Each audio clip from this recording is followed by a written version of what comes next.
أعوذ بالله من الشيطان الرجيم بسم الله الرحمن الرحيم الصلاة والسلام على سيد المرسلين وعلى آله وصحبه أجمعين. We will begin by reviewing the topics covered last week. We covered the last three makharij. Makharaj number 15 and 16 were huruf al-shafawiyya, shafawi letters. Makharaj number 15, by bringing the lips shafatain together, ba, mim, and waw are pronounced. And makhraj number 16 was by touching the lower edge of the upper teeth to the inside of the lower lip, the letter fa is pronounced. Then we went on to makhraj number 17, which is huruf al-khayshum, khayshumi letters. Makhraj of ghunna, the nasal sound, is khayshum, or the nasal cavity.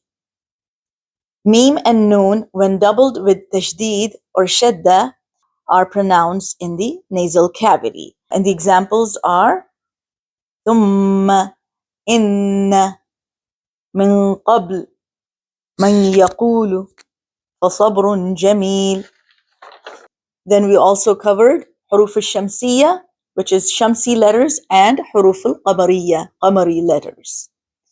And we learned that if alif and lam are prefixed to any one of the Shamsi letters, the letter lam is assimilated in the Shamsi letter, and therefore lam is not pronounced. And the example is ash-shams. So there is alif, lam, sheen, but lam is not pronounced. Ash-shams. So sheen here is the Shamsi letter. There are some more examples of al-huruf al-shamsiyya. Ar-Rahman, As-Salat, Al-Thamaru, Al-Tayyibin. In all of these cases, lam is not pronounced. And for huruf al-qamariyya, we learned that if alif and lam are prefixed to any one of the qamari letters, the letter lam is pronounced clearly. And for example, in the word al-qamar, so lam here is pronounced alif, lam, qaf. So qaf is the qamari letter. And this is a group of qamari letters. أبغي حجك وخف عقيمة. Examples of huruf al-qamariyya, qamari letters, is al-banin, al-ghafilin, al-hajj. Today we will cover attributes of letters. Arabic letters have specific attributes, which is sifat. The basic or conditional qualities associated with sounds of letters are known as attributes. Some attributes are essential, that is lazim, or basic, asli, which are inherent in the letters. We will learn about these in detail today.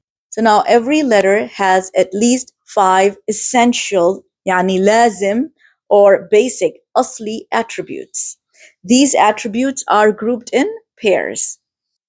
And each pair consists of the basic attribute and its component or opposite. And also know that there are 2 types of sifat lazima, essential attributes. And they are attributes with opposites and attributes without opposites. So now the attributes that have opposites. And these are 11, and we will learn about them. Number 1 is al-hams, which is whispering. Weak or slight continuation of breath, whispering, expulsion of air upon the pronunciation of the letter when it carries a sukoon.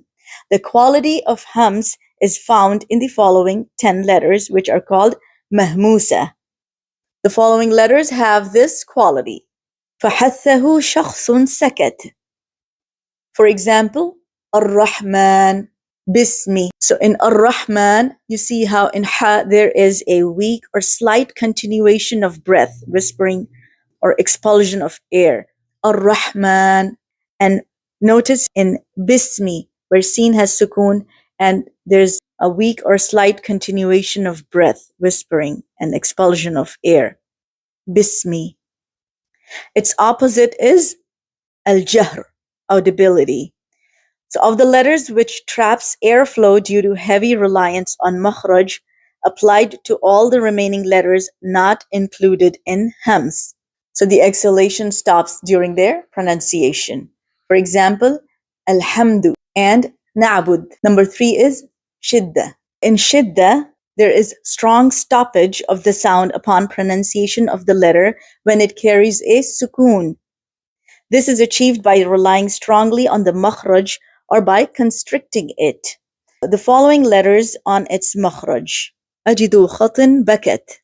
This is the group. The quality of shidda is to pronounce forcefully, that when pronounced the sound of the letter will be hard and the sound of the letter will end off in the makhraj. For example, in anshaqqati, tubla, rakkabak. And the opposite of shidda is ar-rikhawa, which is looseness. The continuation of sound upon pronunciation of the letter when it carries a sukoon in a soft and gentle manner. Rikhawa is the continuation of sound, whereas hams is the continuation of breath. For example, adlama, yughnikum. Now at number 5, we have at-tawassut, which is also called al-bayniyya, which is mediation. So this characteristic of tawassut falls between shidda and ar-rikhawa, which is forceful and soft. So this is the middle characteristic, at-tawassut. And this is when the sound emerges but does not flow. This is grouped in letters lin umar. And the examples are al-ard, ad-din, na'bud. At number 6, we have al-isti'la, which is elevation. So these are pronounced thick and with an elevated sound, with the tongue contracting and rising toward the palate. So these are the 7 letters which are grouped in khussa, daghtin, qid. And the opposite of al-isti'la is al-istifal, which is lowness. This refers to the lowering of the deep area of the tongue, aqsa al-lisan, to the floor of the mouth during the emergence of the letter, applied to all the remaining letters not mentioned in isti'la. At number 8, we have al-itbaq, which is closing. And these are 4 letters, which are sad, dad, ta, and dha. They are pronounced in a closed, more elevated and deeper tone, with the sound rising toward the palate and the mouth nearly closed. If you notice, pronunciation of these letters involves part of the tongue sticking to the palate. At number 9, we have the opposite of al-itbaq, which is al-infitah, that is opening. Referring to the separation of the tongue or most of the tongue from the roof of the mouth upon the pronunciation of a letter, applies to the remaining letters not mentioned in itbaq. So what we need to know is that for al-infitah, which is openness, in pronouncing them, the sound comes out normally and the mouth remains open.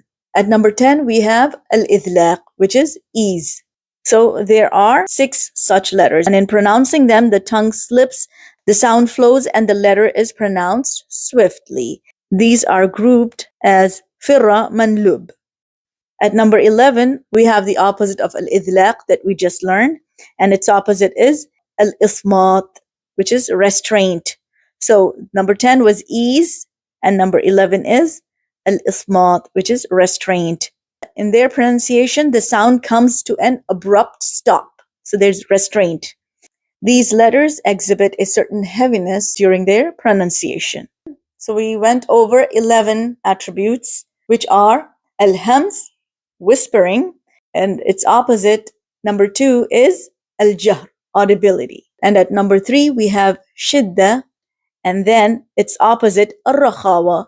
And in between these two, at number 5, we have at-tawassut, which is mediation. It's the middle characteristic. At number 6, we have al-isti'la, which is elevation. And its opposite is depression. That is number 7, al-istifal, also called lowness. At number 8, we have al-itbaq, which is closing, and its opposite is al-infitah. Number 9, opening. And then at number 10, we have al-idlaq, which is ease, and its opposite, number 11, we have al-ismat, which is restraint. Now, these are also called sifat laha ضد, yani it means attributes which have opposites. Now we will go over the attributes that do not have opposites, which is also called sifat la ضد laha. So when we went over the opposites, we have to know that every letter has either one attribute or its opposite. For example, we went over the first one, which is hams, and its opposite is al-jahr. So either the letter will be al-hams or will sound like al-jahr. So similarly, it will either be shidda or it will be al-rikhawa. We also have al-bayniyah. Now, going to the third set, we have al-isti'la, means will be sounding elevated, or with depression, or which is al-istifal, lowness. The fourth set we learned is al-itbaq, which is closed, rounded, and its opposite is open, al-infitah. So the letter will be either closed or open. Okay.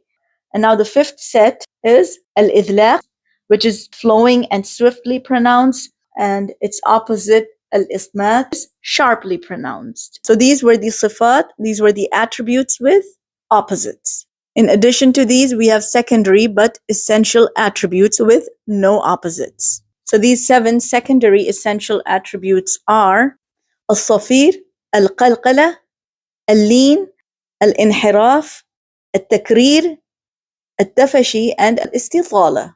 So for the first one, al-safir, there's a whistling sound, and the letters are z, sin, and sad.